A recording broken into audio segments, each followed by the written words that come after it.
तो बीजेपी की इसी ओबीसी राजनीति पर चर्चा करने के लिए हमारे साथ दो खास मेहमान हैं, विनोद अग्निहोत्री जी वरिष्ठ पत्रकार, साथ ही संजय सिंह जी वरिष्ठ पत्रकार। आप दोनों का बहुत बहुत स्वागत है एनडीटीवी इंडिया पर। संजय जी, सबसे पहले आपके पास आऊंगा।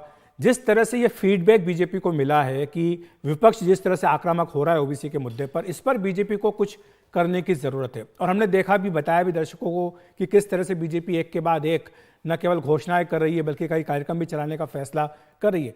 लेकिन क्या वाकई ये एक बड़ा संकट या बड़ी चुनौती है बीजेपी के सामने? क्या वाकई ये एक हकीकत हो सकती है कि बीजेपी का जो ओबीसी वोट बैंक बना है उसमें सेंध लग जाए?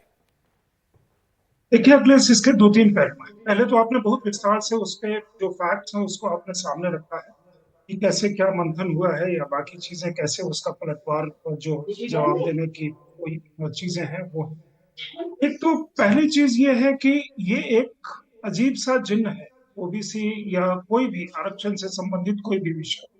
जब वो कोई बोल देता है एक बार कहीं भी, वो चाहे उस तार्किक हो या माने तर्क हो या कुतर्क हो या वितर्क हो, कुछ भी, कोई उसका राजनीतिक दल उसको विरोध नहीं कर पाता किसी भी प्लेटफॉर्म। वो विरोध जो करते हैं, जो मान लीजिए समर्थक वर्ग है या कोई और है, वो कहीं उसके विरोध के सुर आते हैं, लेकिन राजनीतिक दल कोई उसका विरोध नहीं। तो अमित शाह जी ने मतलब जो कहा कि हम उसका, लेकिन सरकार के लेवल पे अगर मंथन करना है, उसको करना है, तो बहुत विमर्श की और सोचने की जरूरत है। दूसरी चीज ये है कि ये प्रधानमंत्री मोदी का अपना ओबीसी क्रेडेंशियल काफी स्ट्रांग है, जिसके कारण आप देख रहे हैं कई जगह, मतलब दोनों बार चुनाव में या जब आप फील्ड में जाते हैं तो आप स्वयं उस चीज को अनुभव करते हैं कि निचले तबके के लोग जो है उनका विश्वास मोदी में, बोथ एज ओबीसी लीडर और दूसरा एक लीडर जो डिलीवरी जिसकी ग्राउंड पे काफी ज्यादा है, पारदर्शी है और उनके बारे में वो सोचते हैं, इस तरह का लोगों का जी। मानना है। तो वो निचला तबका, अगर आप उससे जोड़ें जाति से और प्लस निचले निचले तबके किसी को मिला दें, एक चीज और निकल के आती है कि मोदी जी ने कहा कि सबसे बड़ी जाति, उन्होंने दो तरह से इसका पहले जवाब दिया था। एक तो कांग्रेस का जो था, जितनी जनसंख्या भारी उतनी भागीदारी, तो उन्होंने उसको साउथ और नॉर्थ का जिस तरह का एक पहले से डिबेट चल रहा है, लोकसभा की संख्या का जब निर्धारण होगा उसको लेकर के, बहुत सारे जो इकोनॉमिक एलोकेशन है उसको लेकर के, एक तरह से उसको किया। और दूसरा मतलब जो समुदाय के लेवल पे हिंदू मुस्लिम का है,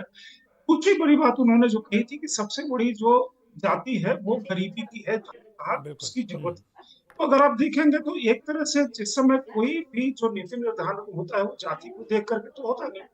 तो आप जैसे बिहार से ये मसला शुरू हुआ था, तो जरा बस 30 सेकंड में बिहार का वो जिक्र कर रहे थे कि एक जगह से एक रिपोर्ट आई है और वहीं से ये मसला शुरू हुआ। बिहार के रिपोर्ट में ये है कि जो 33% टोटल, 49% तो एस टी है ही, वहां 1.5% लोग तो आप, उसके बाद 25% उसमें से सवर्ण जिनको कहते हैं उन जातियों के लोग हैं, तो इसलिए कोई फासला वो बड़ा नहीं है। और दूसरा, 33 साल के बाद सामाजिक न्याय वाले लोगों की वहां सरकार रही है, इसलिए मतलब राबड़ी देवी, लालू प्रसाद यादव, नीतीश कुमार, वो वो कुछ कर नहीं पाए। लेकिन सवाल ये है, ये तर्क की चीज है। दूसरा चीज है कि परसेप्शन का, और पॉलिटिक्स में कैसे वर्ड टू माउथ वो चीजें जाती हैं। बिल्कुल। तो इस पर सिर्फ आगे मैं उसके आपसे पूछूंगा, आर्गुमेंट पे नहीं समझूंगा मैं चलेगा, आपसे संजय, इसलिए लेकिन मुझे विनोद जी लगता के है पास चलना बीजेपी ने चाहता हूँ। बड़ा व्यवस्थित मैं रूपरेखा आपको तैयार रोकूंगा। की। विनोद जी, कांग्रेस के अपने आंकड़े बताएं कि 96 से लेकर के 2019 तक किस तरह से ओबीसी वोट कांग्रेस का लगातार घटा है। क्या इस बात का रियलाइजेशन कांग्रेस को हुआ है कि अगर उन्हें सत्ता में आना है तो ओबीसी वोट को साथ लेना पड़ेगा?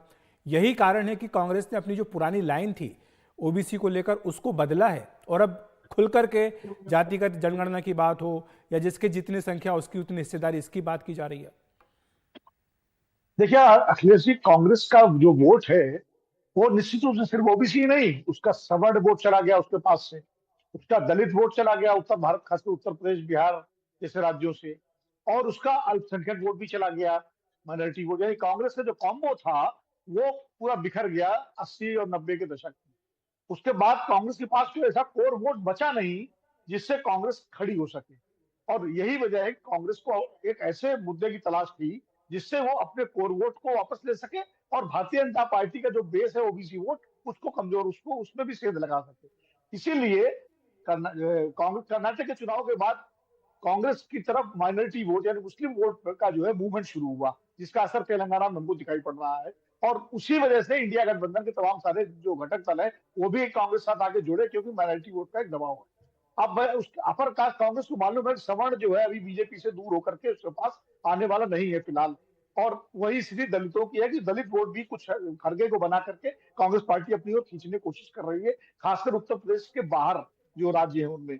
ओबीसी वोट के लिए कांग्रेस ने ये जो लाइन ली है, जो लाइन एक तरह से मंडलवादी दलों की लाइन थी, और इसलिए राहुल गांधी ने लगातार जातिगत जनगणना के मुद्दे को पकड़ा।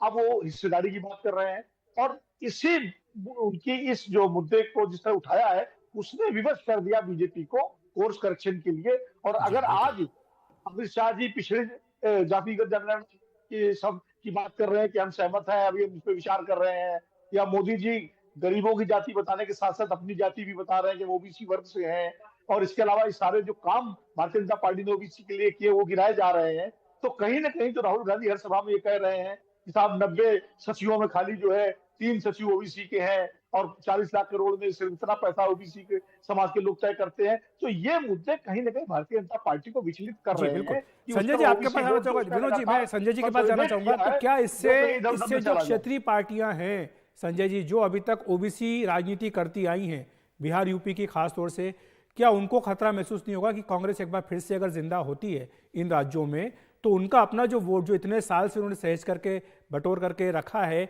उसमें कहीं कांग्रेस पार्टी सेंध न लगाती, तो केवल बीजेपी को ही नहीं बल्कि क्षेत्रीय दलों को भी चुनौती मिल सकती है। यही कारण है कि नीतीश कुमार हो चाहे अखिलेश यादव हो, उनके बयान इस तरह से आने शुरू हो गए।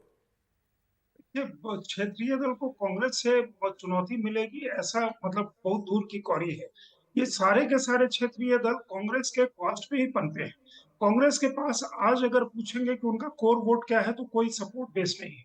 दूसरी चीज है कि क्षेत्रीय पार्टियों से कांग्रेस इस समय सहयोग मांग रही है, जो इंडिया अलायंस जो फॉर्म किया गया है।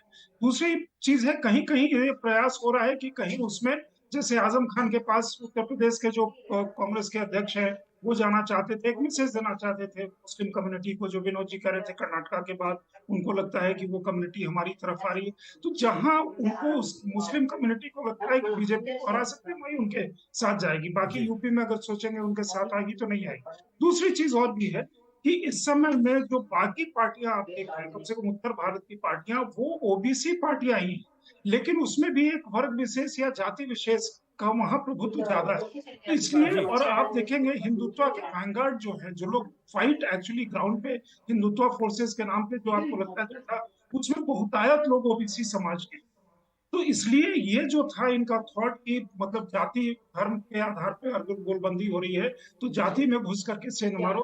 तो मुझे लगता है ये जो संख्या बीजेपी बता रही है, अब जी संजय प्रतिकार जी। का जो स्वरूप तैयार कर रही है, प्रधानमंत्री के द्वारा हो, गृह मंत्री के द्वारा हो, पार्टी के अन्य नेताओं के द्वारा हो, वो उस परिचर्चा को सामने लाने बिल्कुल की है कि दोनों तरह से धर्म के, आपके डिलीवरी के, वेलफेयर के और जाति के सारे काउंट्स पे अगर कोई सबसे आगे खड़ा है तो हम हैं और आपको लेकर के आगे चल रहा है। बिल्कुल, तो चाहे मंडल हो चाहे कमंडल हो, बीजेपी दोनों हाथ में रखना चाहती है और इसीलिए पीएम मोदी ने यह भी कहा है कि गरीब ही सबसे बड़ी जाति है, और साथ ही जो पीएम अन्य कल्याण योजना है गरीबों के लिए उसको भी अगले 5 साल के लिए बढ़ा दिया गया है। बहरहाल बहुत बहुत शुक्रिया आपका विनोद जी और संजय जी इस तमाम चर्चा के लिए, जानकारी के लिए।